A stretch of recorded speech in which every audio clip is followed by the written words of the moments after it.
Now this is the fourth generation of the 500 four-stroke that KTM's built.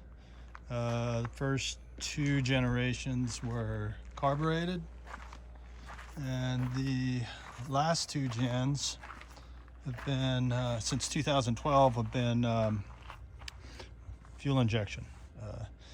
This version of this motor is considered the XCFw. Prior to this, it was the LC4 and the RFS. At any rate, I've added a Hinson clutch cover. It increases the capacity of the oil bath, and it also has some good, little bit better cooling properties. Otherwise, it's the same clutch. It's factory clutch. Upgraded the can. It's a Power Core by FMF, and basically it runs the same diameter exhaust as the header, all the way from the exhaust outtake. And yeah, it's a bit loud, but it's still street legal.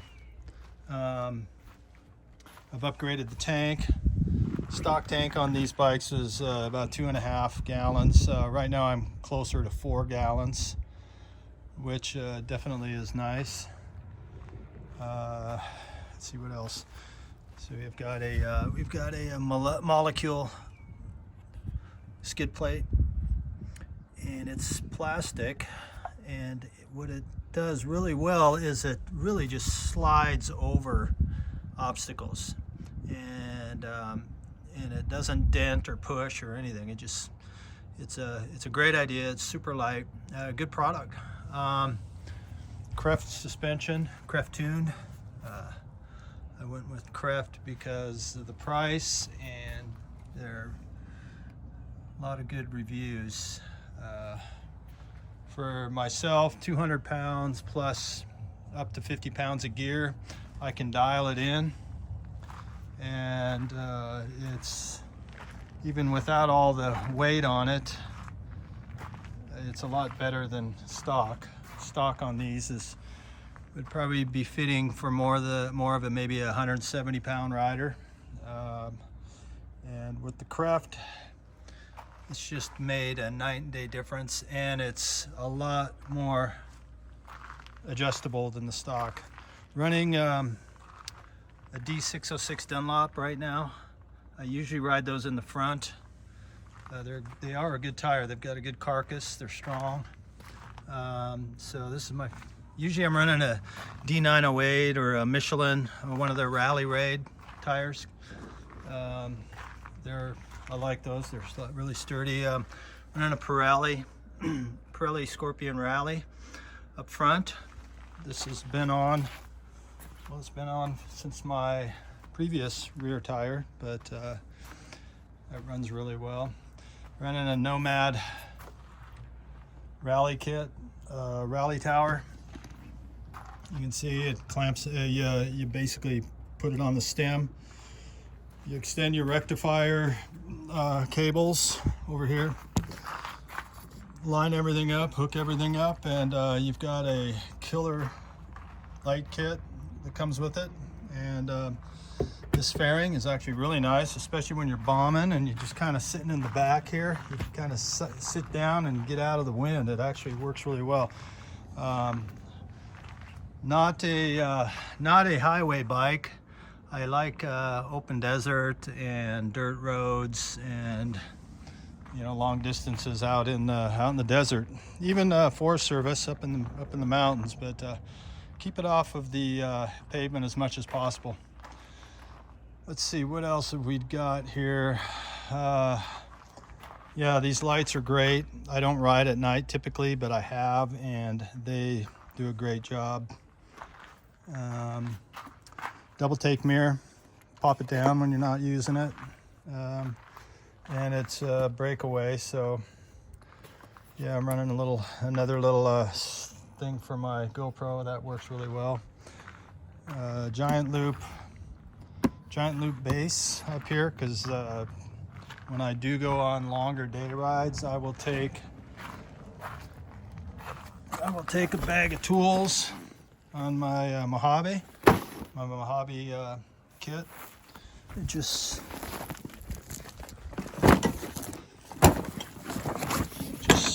straps on the back, stays out of the way, and I can put tools, snacks, water, can opener, whatever.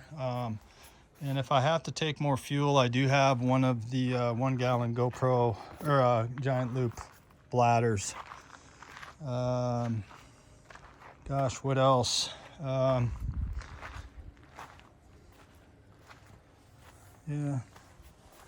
added these, way better than stock. I'm running a little higher bar. I can't remember what this is. It's a KX high, I believe. And I'm running about 3/4 of an inch of riser. Yeah, I have removed the reeds from the plenum and the intake back in here, so I've got basically a straight shot velocity stack running from the air filter through the plenum, and it is basically completely opened up, this bike. And it is running a tune on it's behind here, I'm not going to take that off, but it's running a tune off of a Dobek tuner that's basically set up for this bike, and it runs and starts very well. You see back in here, see that little yellow knob right there? That is my cold start. I can just push that in, hit the button.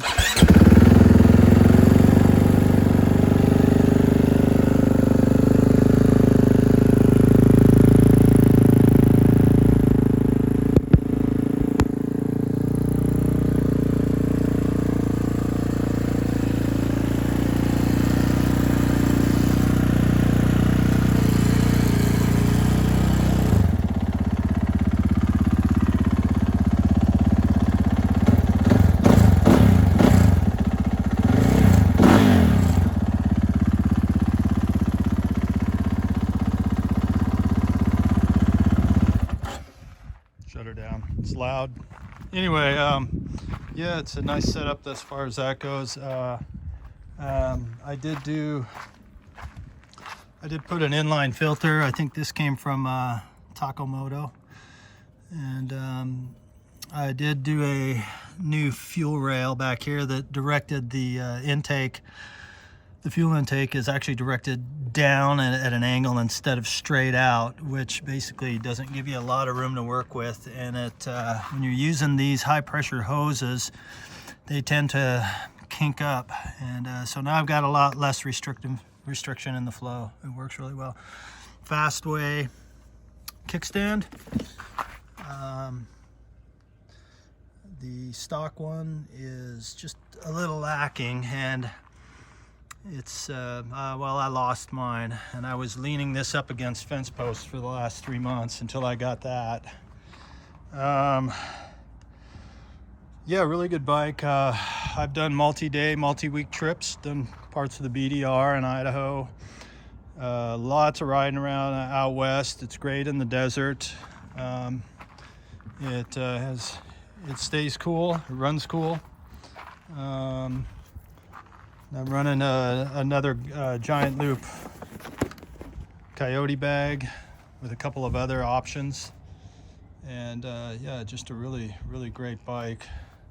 So if you have any questions, give me a shout. If you want to know what it takes to build one of these up, it's actually pretty easy if you're handy, if you have some tools.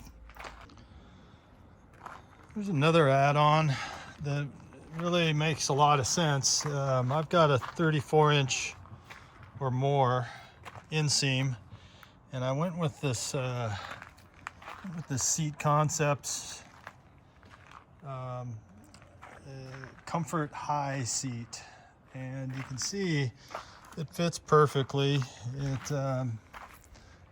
They use the old frame from your original seat. You can see it's gets a little wider here and then narrower up to the front. So if you're hugging the tank and if you're squeezing with your knees, you still have the narrow section here if you're doing anything moderately technical or above. But then if I'm just sitting out doing a bomb run out through the desert, it widens out here, and it's really nice.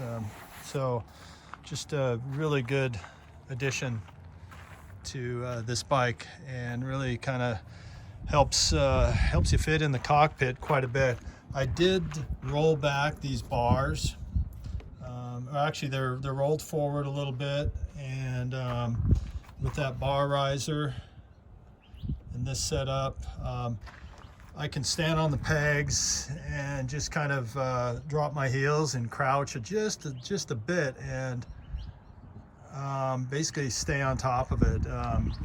Really well laid out, good ergonomics, highly adjustable. Really can't complain about any of that. If you like this build, let me know. I can straighten you out. The XCFw is a great platform. Pretty simple bike. And a lot of states around the country, especially out west, probably not California, but out west here especially, you add a brake light switch and DOT tires. You throw a horn on there. I just threw on a removable electric bike horn, and put a mirror. This mirror I can take on and off, so I don't need it when I'm off-road. But and I was able to get this bike tagged and registered, and it is street legal anywhere in the world except California, probably. I'm not bashing California. I love riding in California, but boy, this I wouldn't be able to take my bike on the street down there on any of the Forest Service roads. I'd probably get in a lot of trouble. They'd probably throw me in jail.